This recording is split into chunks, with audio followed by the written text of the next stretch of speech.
to you, man. This is Liquidated. This is a podcast I kind of started as a passion project, but I was, I trying to get, a lot of the guys on CT kind of get their origin story, get to know what they're all about, and kind of help some of the newcomers that are coming into the space figure out how, to make a name for themselves, whether it be an influencer or, an investor or a trader. But yeah, we've had a lot of, big names on. We have Luca Nex on. We've had Ponzi Trader, Pone Lord, a bunch of great guys, and we're going to continue to do that. We got Aladdin coming on next week, Keyboard Monkey, and some other people. But I started that crypto fight night journey, and you've been a Bellator fighter. You've been a kind of professional fighter for some time. So yeah, go ahead and introduce yourself to everybody, and we'll start it off. Yeah, well, my name is Keith Berry, and they call me the NFT Kid. When I first started fighting when I was younger, they called me the KO Kid. My coach, my wrestling coach, gave me that nickname. I had a lot of quick first-round knockouts, so I got that name.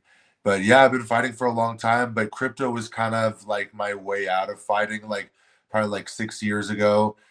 Made some money from Doge and just really went in the trenches with Twitter, and really made some good connections and slowly just built up a real big following.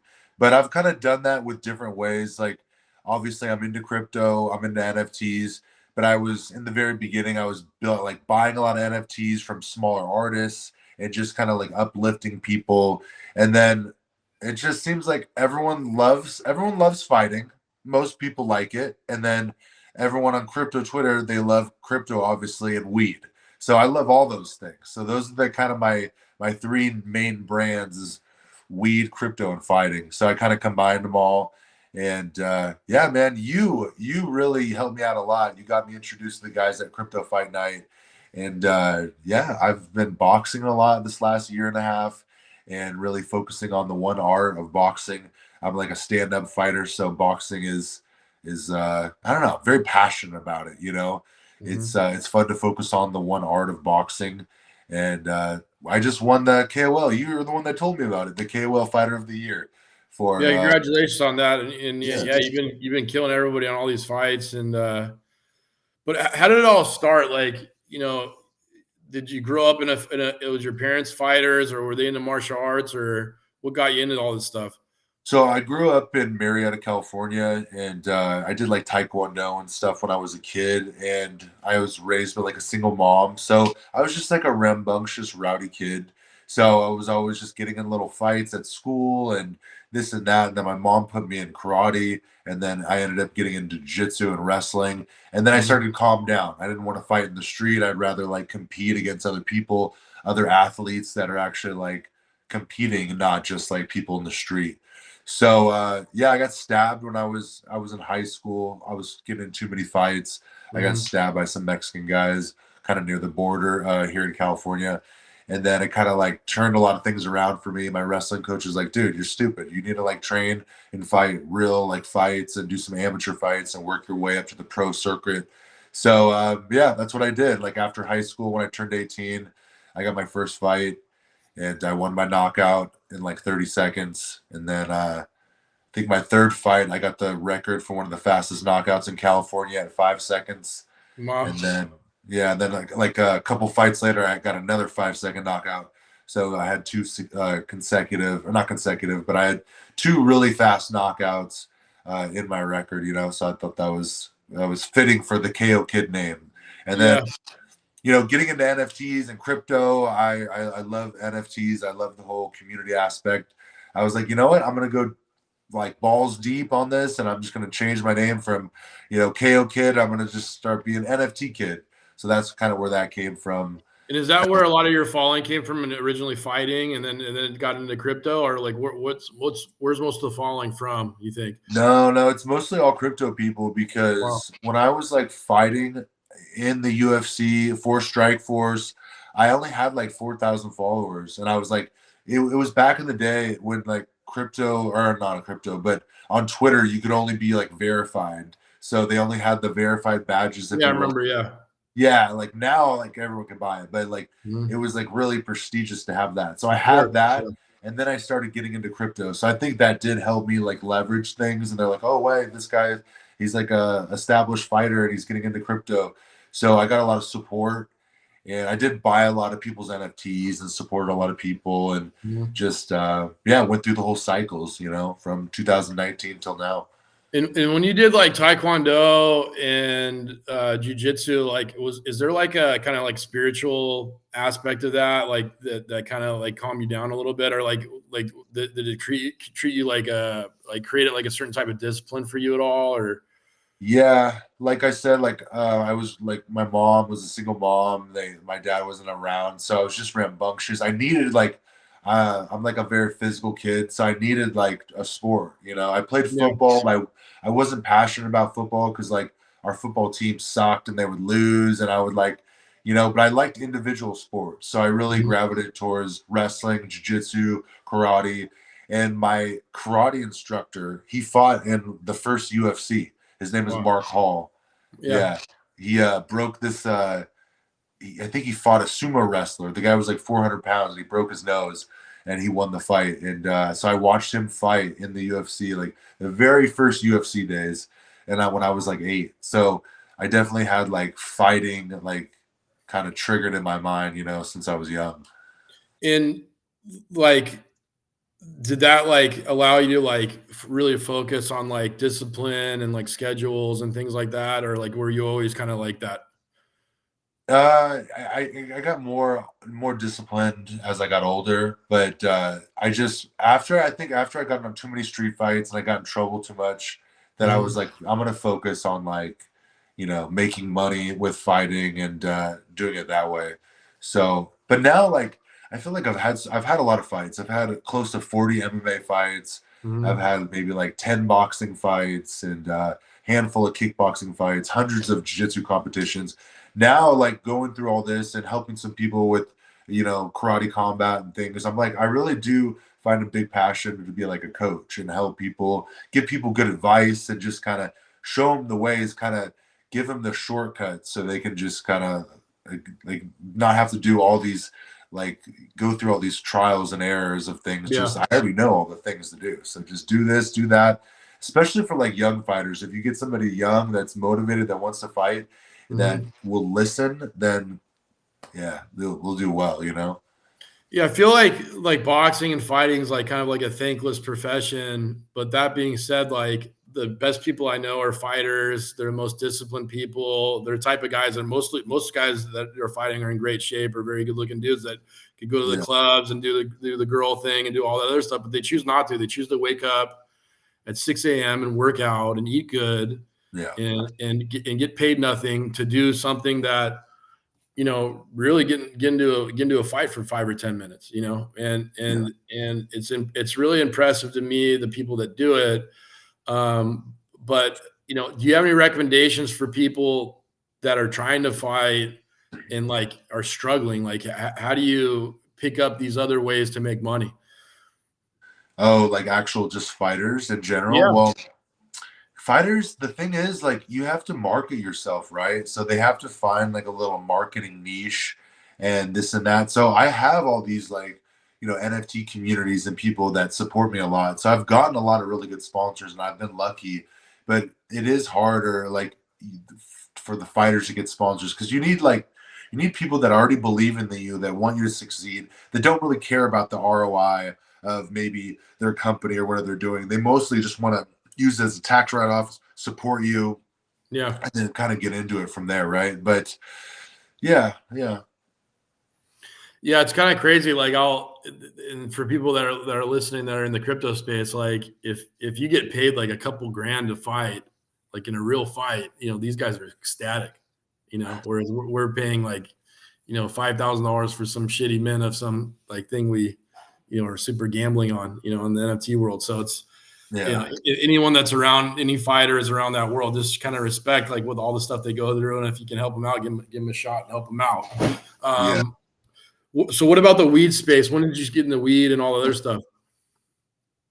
So back in like 2017, 2018, I grew up in California. I live in Vegas, but I'm in California a lot. I'm in California right now. I'm at my girlfriend's house. But so probably back in 2017, some of my friends from high school, they started a distribution company, and they're like, they don't even smoke weed, but they saw all these tax loops and all these like basically big tax incentives and tax loopholes that they could target, and then they could make a lot of money in the distribution side of cannabis. And they ended up making their own brands, and so we had like a whole wheelhouse of things in cannabis. We had gummies, we had drinks, we had a flower, we had dabs. We had every part of the cannabis plant, and that was when right before COVID hit. So that's when we were building our factory. And so then when COVID hit, we were an essential business. So I was the leader of the sales team. So I worked there for the last like maybe 3 years right after COVID. So till about 2023. And I just learned a ton. I learned a ton about weed in general, cannabis, cannabinoids, just CBD in general too. Just the different so we had this drink that we made, and it was a THC shot. So it was 1 ounce, and it hit you within like 15 to 20 minutes, and it was 100 milligrams. So, because there's a lot of like heavy users in California because they use a lot of weed. That's a lot, right? Like I'm not really into. Yeah. It's a lot. It's a lot to take the one shot, and then it's not like normal weed. It like an edible takes like an hour and a half. This would hit you with like 15 to 20 minutes. So like people would get floored. But we won Cannabis Cup, so we came out with that new product. My buddy was really, really smart with all the ideas. So yeah, it was pretty cool. It was a bunch of high school friends coming together. We started a company, and they ran it up to like $100 million company, and they sold it with a big Canadian firm, and now they own it. Now it's called Grow Packer, but it's owned by this big Canadian company now. And we made products for people that were involved with Exhibit, people that were with Cookies, like Burner, all the biggest names in weed we worked with. We made the products. Or maybe we did like label with them. We did packaging, we made gummies, we made drinks, we made chocolates. So we just did all these different things, and then we made off other people by making it for them cheaper, because we were in Desert Hot Springs over here in California, and the tax incentivizations was really good for anyone involved with weed. So the cannabis industry, but yeah. So I learned a lot. Are you still in that space, or are you mainly focused on crypto now? I'm still in the space, like lightly. I just make some connections and stuff with people, certain bigger guys on farms. It's called like a broker. So I've done it a couple times where like I just kind of hook farms up with each other, and they make like a big deal, and they'll just give me a little money on the side, But I just have a lot of friends that are still in the industry doing that. So it's a grind too, and you got to travel around a lot, but I do it once in a while. So I'm still involved with all my friends. I actually saw some friends last night that I used to work with, so it was good to kind of catch up with everyone.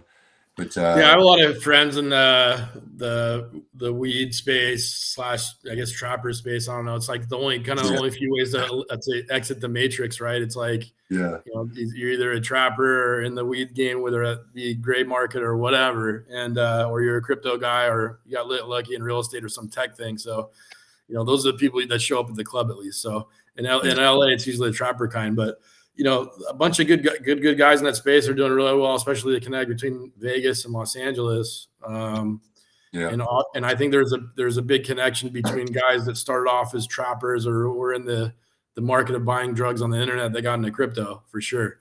For a bunch of Silk Road guys are I saw a tweet yesterday. Like he's like, I paid $250,000 for Xanax in 2017. It was like, it was a really good tweet. Yeah, that's crazy.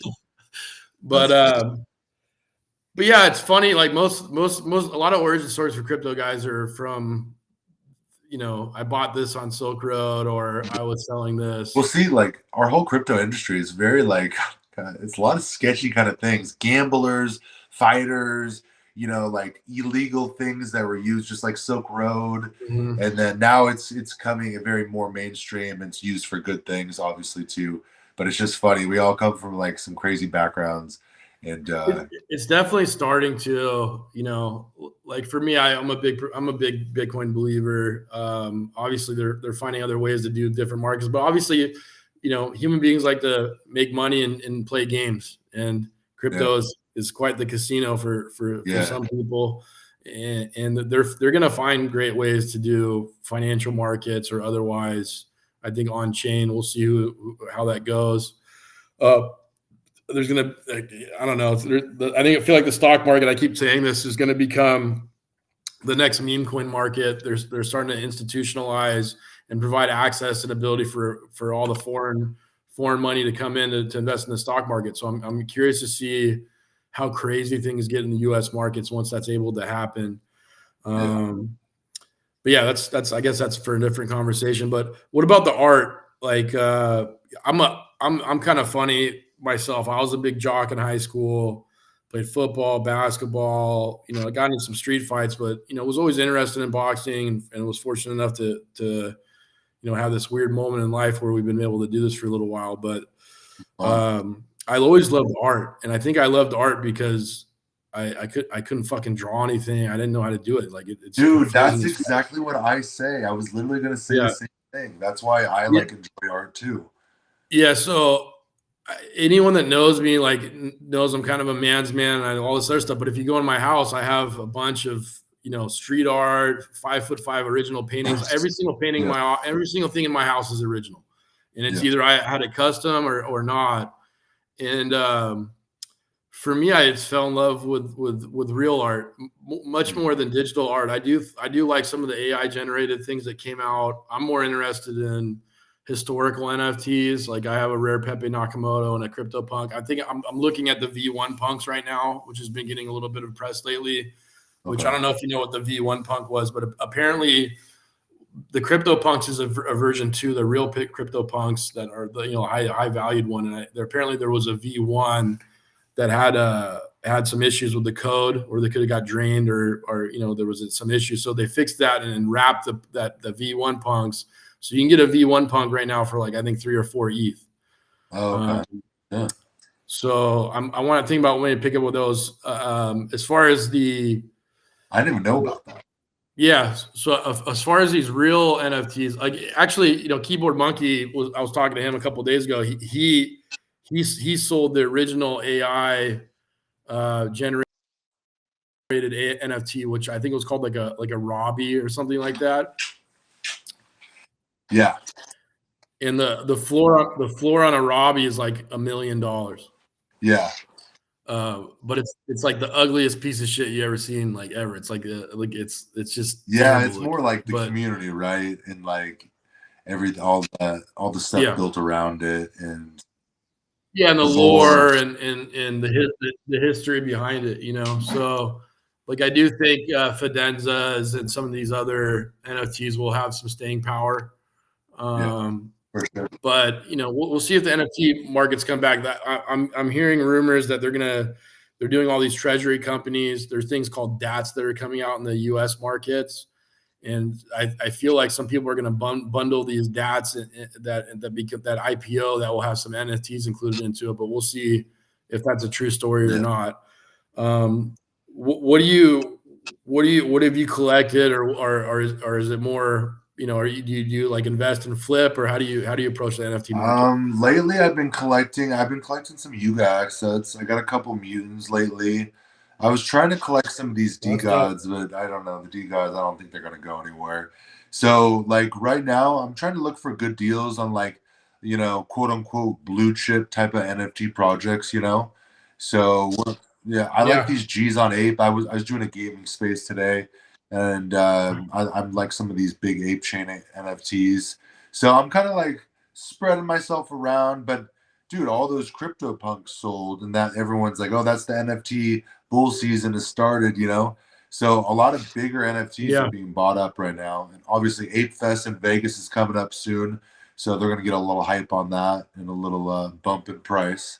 But when is Ape Fest? I want to say it's the 18th of October.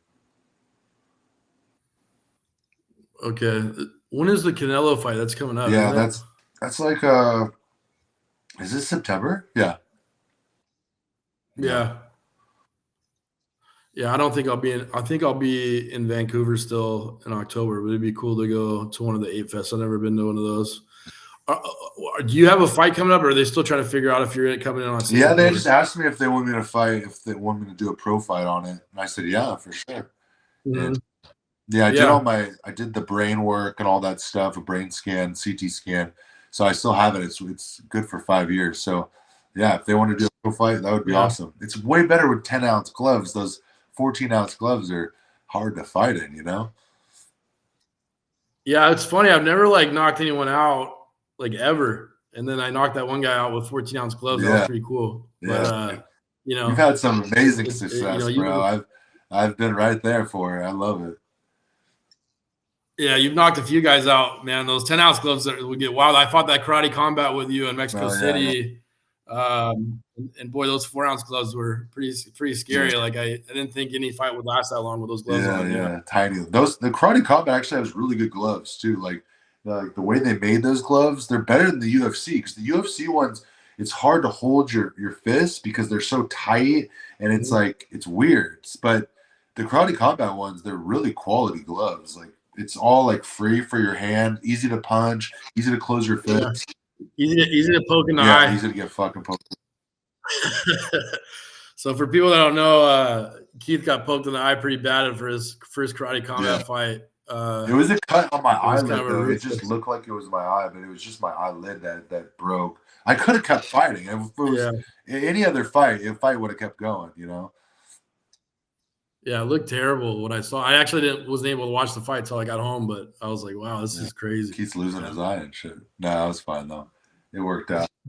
Do you smoke before fights, or is it because one of my coaches he said he smoked before a fight and he got knocked out. I was wondering, do you think you're better if you smoke before a fight or worse or what? So one of my best fights I've ever had, it was with Bellator. I got a fight of the night, and I was just going back and forth with this guy that was on the Ultimate Fighter. His name was Cortez Coleman. So he was like fresh off the Ultimate Fighter. He got a win, and then me and him fought in Bellator, and it was his hometown. And so, you know what a swing fight is? So usually they do this when it's like a hometown guy, because they want all the crowd to stay. So if one fight doesn't happen at a certain time, then you'll end up fighting at the end of the night. So you could fight like at 8 o'clock, or you could fight at like midnight, right? So I was over in Oklahoma. I was about to fight. They're like, all right, you're going up in 5 minutes. And I was like, all right, I was ready to go. I was all pumped up. And then like right before the fight, they're like, oh no, you're the swing fight. This fight's going longer than we thought. You're going to end up fighting at the end of the night, like the last fight. So I was like, oh shit. And me and the guy had like a lot of beef. Like was like a little overweight, missed weight by like half a pound, and then I ended up making weight. But this guy was like talking shit the whole time, and it was just like, it was just crazy. Like some of the people in his corner I didn't like. I think I knew one of these girls that he was like talking to, and I didn't like her. So it was like all this drama. So I had an edible like in my bag when they told me I'm a swing fight, and I ate the edible and I took a nap, and I fell asleep like all the way until about 12:30. They woke me up like, oh, you're fighting. You're the last fight. I got woken up from like a stoned nap, and I had like one of the best fights I've ever had. So I'm like, I don't take edibles anymore before fights, but the one time I did, I had an amazing fight. So I think it's per person. I've never been knocked out and been high in a fight either. So that's good for me. So, but yeah, it's per person. You know, I'm a big stoner. I smoke all the time. But like lately for these fights, we've been traveling. I've just been sober. You know, I've just been kind of sucking it up and pumping myself up and getting in there. But yeah. I never fought with anything ever, but I think I sparred somebody one time. I took like a mushroom, like chocolate or something like that, and that was great. Like I like knocked this. I TKO'd this guy, and I didn't knock him out like I did in the Dubai fight, but I like saw things a lot clearer, and my cardio was better, which I didn't understand. But no, whatever. Like bro, that's a thing that people don't talk about a lot, but like Dutch kickboxers and high level kickboxers, they fight on mushrooms, and they like have amazing fights. And I've had camps where I've been training a lot, and I was taking some some like different golden teachers or different mushrooms, and you just feel great. It opens up your cardio. It makes you more like loose and more playful instead of being so tense, you know? Mhm. Yeah, Yeah. it's actually a little alpha for the room. Yeah, that's literally like what I felt too. I was like in shock, like how good I felt. But has your training? I mean, one of the things I want to talk about on Liquidated a lot is like mentality. I've had like an addiction therapist on a couple weeks ago because I think a lot of people that are in this space like have addiction issues or issues with figuring out when to leave the casino or are making just better judgment. We had like a great life coach on last week, and a business coach as well, who's extremely well renowned. And I use him. His name's Elliot. But how do you use fighting and the way you kind of approach life, like, and maybe explain like your discipline and what you do every week, Yeah, and how does that put you or make you like operate at top levels both in crypto and whatever else in yeah. life. Well, I think for me individually, like I've done enough in my life, and I'm 36 years old, and I've been around, I've done some things, I've had a lot of fights. So now at this point, like I know if I don't train, then I'll eat bad, I'll be lazy, and I just don't feel as productive. It actually like is depressing. So now like I have to always work out, like at least every day, even if it's my rest day, I do something. I'm doing yoga. Yoga really helped me out throughout my career the last like 5 or 6 years. Just like it's hard for me to kind of sit down and just stretch for like an hour. So I've been kind of implementing that, and it calms your mind down as well. But what's another thing? I mean, I read books. I read a bunch of books with different guys that like David Goggins and like what's that? There's this big Marine. I forget his name. I know you're talking about the Sean guy or whatever. Yeah, yeah. What's his name? I forget his goddamn name. But there's all these Marines, all these different books, Sun Tzu books. I watched a lot of Mike Tyson stuff too, like Mike Tyson early days when he was just like waking up at 4 in the morning and running. And another thing is, a couple of my fights when I was probably like early 20s, I knocked everyone out quick. But some of my fights later on, I lost a couple of decisions just because I got tired. So I started implementing running. So I run a lot. I have like a running routine that I stick up with. So it definitely keeps me in good cardio shape. And running is very What is mental. that routine? So it's very like you go through your life, things that you're thinking about. I never want to walk in my runs. I'm always just like trying to truck along. I'm always trying to beat my last time. So it's kind of like a good competitiveness.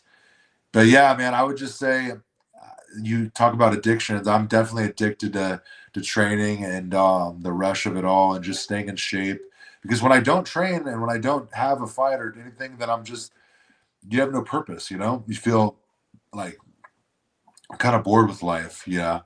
So Yeah, yeah, there's like a couple. that's my big concern. What's your running regimen like? What do you do every week for running? Well, I'm in California now, so I do trail running. So there's like a place called Santa Rosa Plateau, and it just has like beautiful trails up and down. I kind of like get a mix between uphill, and I don't do much downhill. I kind of go slower when I go downhill. I don't think it's good for your knees, but I do a lot of trail running.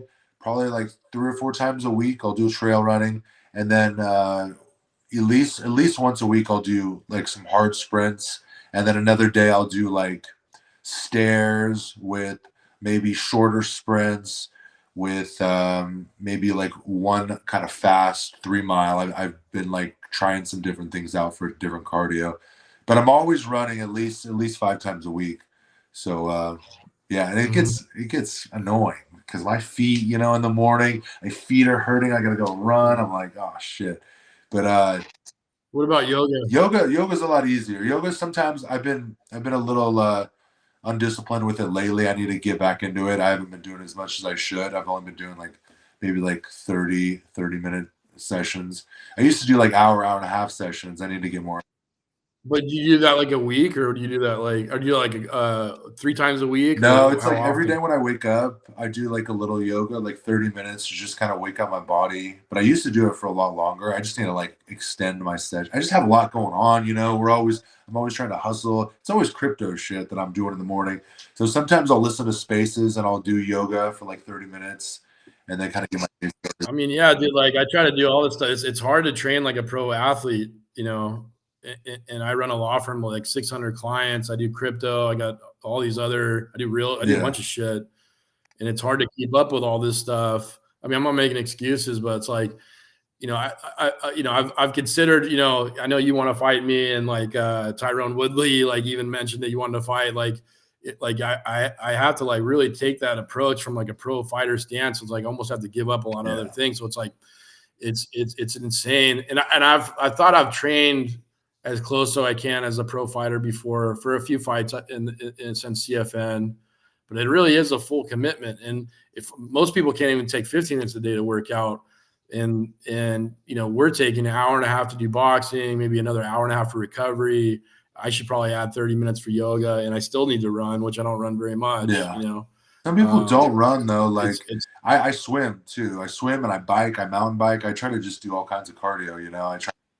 yeah, I love the swim too. Yeah. It's fun. So the thing about me, I've always been like my style for fighting is athletic. So the more cardio I have, the better for me. So I'll perform better, like when you're not thinking about like getting tired at all, then you're fighting better. You're fighting smarter, you're fighting better combos come out, your reactions are better, everything is just more crisp.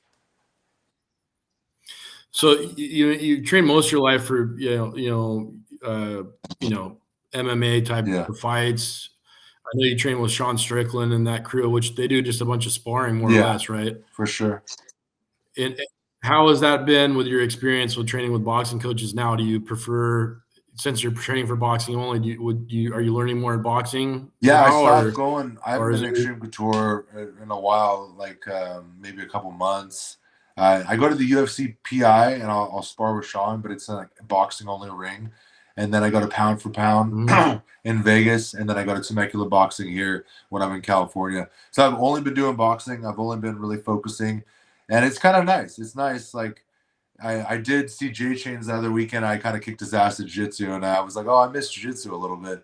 But no, but boxing is like my passion, so I'm gonna like keep it up, and this is what I'm gonna kind of finish on. I'm getting a lot of random offers for BKFC, but bare knuckle is just brutal, and I'm like, I don't know if I even want to do it at all. If yeah, I'll probably do it maybe at least once to try it, but it's not yet. It's not for like a year or two when I'm like done boxing. I'd actually love to do one bare knuckle fight Yeah, before just I'm done. one to like just But see how. I just want to do one to see like who I Yeah, am. That's the yeah, only reason. You know what I mean? yeah, for sure. I'd like to get you a dirty boxing fight. I'm part owner of that, and I'm trying to get you set up with that. But give me Yeah, some no, that time. would be really cool. I But I think think that's it's a cool. cool like it's like a new fight style because it's like almost a new sport, right? Because Yeah. it's its own thing. So it's kind of cool. It's new and it has some good like marketing behind it. I like what they're doing. And yeah, bro, I would love that. Yeah, one thing that I think the fighters are behind on this whole creator economy, um, and you talk about purpose and not being able to do things like I'm really concerned about AI, and when there's nothing left to do, like I think a lot of people are gonna get Yeah. depressed, and there's gonna be a lot of rehab facilities are gonna be through the roof with online gambling and everything else. It's a strange time that we're Yeah. getting into, but it might be finally the time where fighters and people that are in this fighting world finally get their time to shine. And Yeah. hopefully with streaming and everything else, hopefully some of these fighters will really get a big following and start doing pretty well monetarily, Mhm. and hopefully inspire some people to get into that world, because it's a spiritual world too. Trading too is a lonely profession. Fighting is one of the loneliest professions in the world, because every day you have to convince yourself that you're going to get there, and no one's really patting you on the back. So it's a different type of environment, you know, and it's one of the hardest things I've ever done for sure. You know, I don't know if you feel the same way, but No, for sure. No, it is. It is. It's different. You're a lot more humble when you've had some fights, and you just don't want to like start shit. Like, you know, you just been through some shit already. It gives you like just like a very like strong, silent confidence, you know, in life and in a lot of things. So I love fighting. I'm very passionate about fighting, and I want to like help coach people. You know, when I'm totally done fighting, I want to like help bring somebody from when they're 18 to the UFC. You know, and then like do something like that. I want to do some things and kind of go through the process. And yeah, I think that would be fucking amazing. yeah, one of my bucket list thing is to corner someone in the UFC. And obviously, I had that story with you with one of my previous coaches. I got pretty upset about where I helped him out a lot and didn't get the opportunity to do that. But another guy I sponsor, his name's King Kong. He's from Africa. All right. He trains at Soma Fight Club in Bali. He's undefeated. He's won a bunch of fights in Bahrain. Okay. Great on the ground, great up top. Probably the most shredded guy you've ever seen in your life. Nice. And he just signed for Contender. Oh, nice. Oh, So, dude, there's some big fights tomorrow, some gnarly fights. yeah, I have. I bet 22 grand to win 10 grand on Cosmot. So I don't know if you think that was a good bet. So Yeah, I gotta look at all the odds. There's just fun bets all over. I'm kind of sad I'm not in Vegas. I like to go to the casino and make bets and kind of just chill, and not too much. I don't even bet that much. I'll bet like $50 per fight and just mess around. You know. what UFC is it tomorrow? What's it called? I think it's 319. Let's take a look at the card. So I did bet on Kazmath. I don't know if you pronounce his. Yeah. Yeah. You think he's going to win, or what do you think on that one? Yeah, he's undefeated. But DDP. Okay, we got Pim. He's a big underdog. We got Patty Pimblett versus Gaethje. Patty Pimblett versus Gaethje. What do you think about that? That's a good one. I'm excited for that one too. There's some good fights. I forgot about that fight. Yeah, I think Patty's gonna win that. I think they're kind of grooming him to be a star. I think that's gonna be a good one. What about Knorr versus Page? Cannonier? Yeah, Cannonier versus Michael guys. Page. I think Michael Page is going to outpoint him. I like Michael Page. He did a flying knee to somebody's head and just cracked their skull, like caved in their skull. Like, do you remember that fight? That sucks. I don't want to know. That's oh, dude, the guy got hit and he went on the ground. It was fucking wild. But yeah, he's a star. I like him. MVP, Michael Venom Page. He's a good fighter. I think he's going to do well. I think he's going to win. I should do a good parlay. This is a sweet fight card for some good parlays. What's the odds on Pimblett? Do you know? Let's take a look.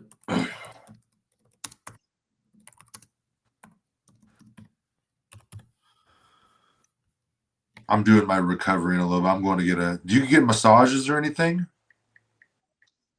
I'm gonna start to. I have a really good PT guy back home, and I'm in Vancouver, back and forth. So I need to find somebody, but I'm trying to get like the right routine.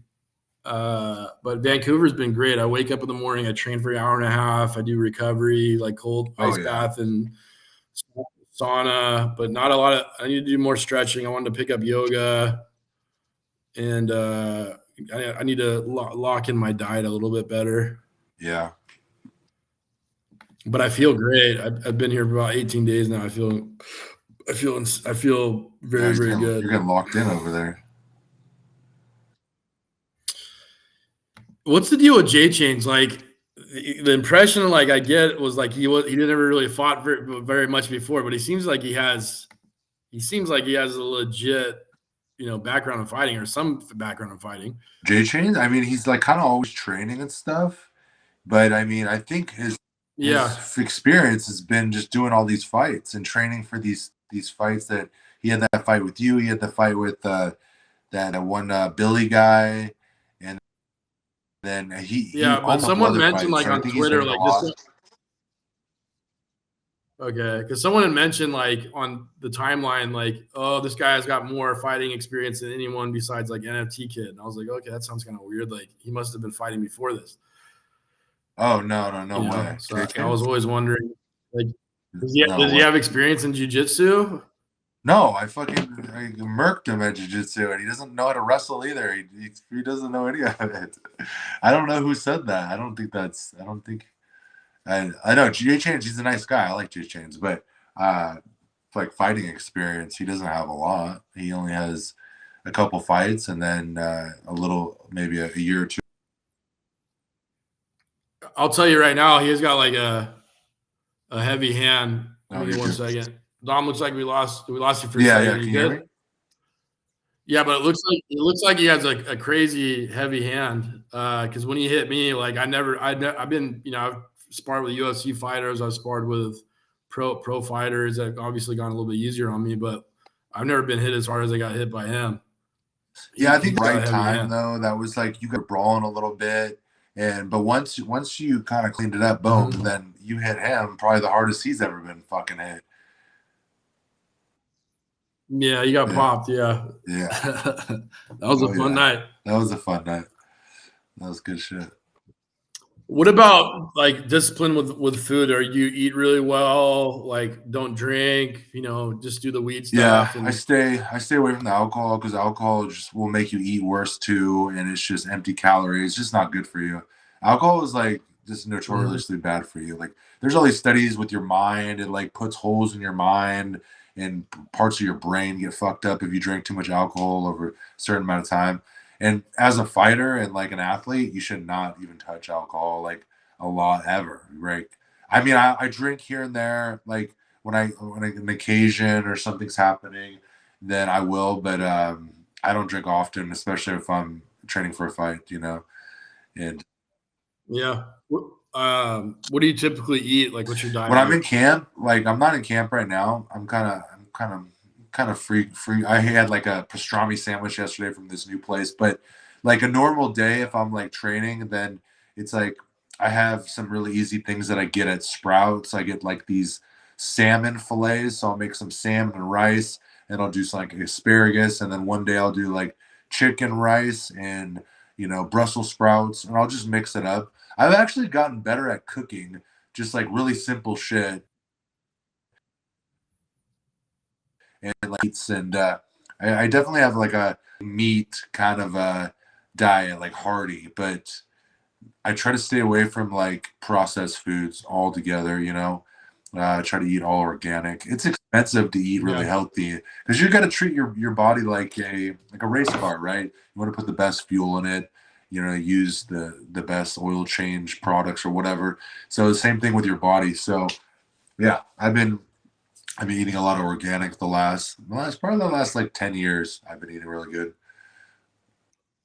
Yeah, my diet sucks. Like, it's good sometimes when I'm trying to lose weight for these fights. And I think the fight I'm taking, I just agreed to lose like 20 pounds by October. Yeah, you better get some running in. I got some work to do. But I don't know. I wish I could dial in the diet like full time and just be good, but I love to eat. Yeah. But it's eating right most of the time, and then you have those day or twos that you could cheat, and your body won't catch up to it, especially if you're dieting good and working out hard.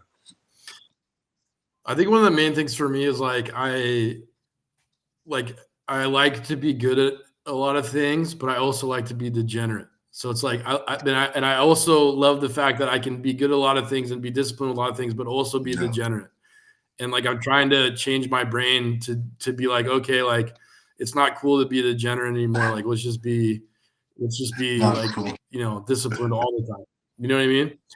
So it's kind of like that's been the transformation for me, where it's like, it's time to stop going out, like time to really lock in on recovery and training. And if I want to have a good time, like, that's cool. I don't need to go out and party. I can just go have a great dinner and and hang out with my friends, you know? Yeah. No, I get that though, because I love food a lot too. So that probably is like one of the hardest things is the dieting, because once you're in camp, you want to eat real good, but sometimes when you're off camp, you're eating kind of whatever and having some, your taste buds get used to some good fancy food, and then all of a sudden you cut that out and get a little moody, especially with the weed. The weed, that is hard with weed, and I get a lot of munchies, so it sometimes. Yeah, I can't do that, because if I do that, then I just I can do everything. Go and crazy. Yeah. But it's kind of weird, like for kids that are listening that want to get all the money in the world and buy a Lambo and go party and get the bottles and all this other stuff. It's like I spent like a good portion of my life like working my butt off so I could do all this crazy degenerate stuff, and then I get all the money and all this stuff now, and all I can think about is like, oh, okay, like how do I like eat perfectly and work out all day and stay the fuck home and not do anything stupid? Yeah, it's funny how that comes back around. It's like, yeah, it's all this full circle stuff. So really focus on like, I think mind and body, spirituality in a way, like you're figuring out like what do you want to do with your life, what it means things to you. Like obviously friends and family are really important, and obviously finding like a good partner if you're into getting married or whatever the other stuff. Like, and I think that all goes hand in hand with like crypto. Like I mentioned last week, like I have a very close friend, and I said like, if you never did cocaine, like how much money would you be worth? He's like, oh, 100 million. And like, he's still worth a decent amount of money, but he's not lying. Like, the decisions you can make in these short moments where you're going nuts, drinking or doing whatever. I got lucky in that sense. I never got into like cocaine or even alcohol like that crazy. I drink here and there, but I kind of got lucky in that sense. I didn't get into like some of the crazy stuff, because I've heard a lot of fighters. Yeah, I was really good. Into some crazy. Yeah, they get into it because they got to replace the rush. Like, I was getting these crazy adrenaline rushes from playing football when I was 8 years old. And then when I stopped playing sports when I was 18, it's like, okay, how do I replace this? And fortunately for me, I had a really good football coach. I didn't drink or do any type of drugs, until like my early 30s. And obviously, like I don't do illegal stuff. But like if I drink, if I drink now, and I take it too far, it's like okay, this is stupid. Yeah. You know what I mean? But it's an interesting, people in crypto, it's kind of funny. If you go to a conference or you go out with these guys, like it's crazy how similar we all are. Yeah. Even though we've never met each other. So it's like we're all kind of dealing with some of the same stuff that affects us a bit, and we're all trying to optimize, and I think it's good to get people on the podcast to talk about how they deal with it. And I think like the great way for me and you to deal with it is working out and exercise, fixing diet, and then our mind's much clearer. Yeah, and I'm not trying to just tell, oh, you should just work out, you're gonna change everything. You have to find yourself in maybe it's a sport, maybe it's some activity, just to be in better shape. Because if you're in crypto and you're always in your chair, you're not doing shit. If you just eat a little better and work out a little more, you're gonna feel better. You're gonna trade better. Everything's gonna be better. But it's hard. It's just hard to get in that momentum and get going. But I would say if anyone has any type of sports or anything like that they like, or any activities that they're passionate about, and it's exercise, then you're good to go. And then you could start from there. But yeah. It's like, and I've never seen a person that regretted getting sober. I've never seen a person that regretted getting in shape. You see probably people that regret getting fucked up or whatever else. Oh yeah. But if you can find a way to discipline yourself a little bit to doing these things, they can really be life altering or otherwise.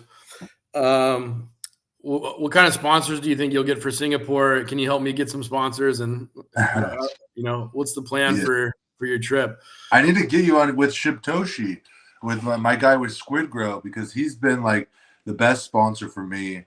And I've already told him about you, so I think he's already kind of biting at that. So I think Yeah, let me he know. got I'm open October 2nd. I fight Singapore. I just booked all my stuff, so I'm ready to go.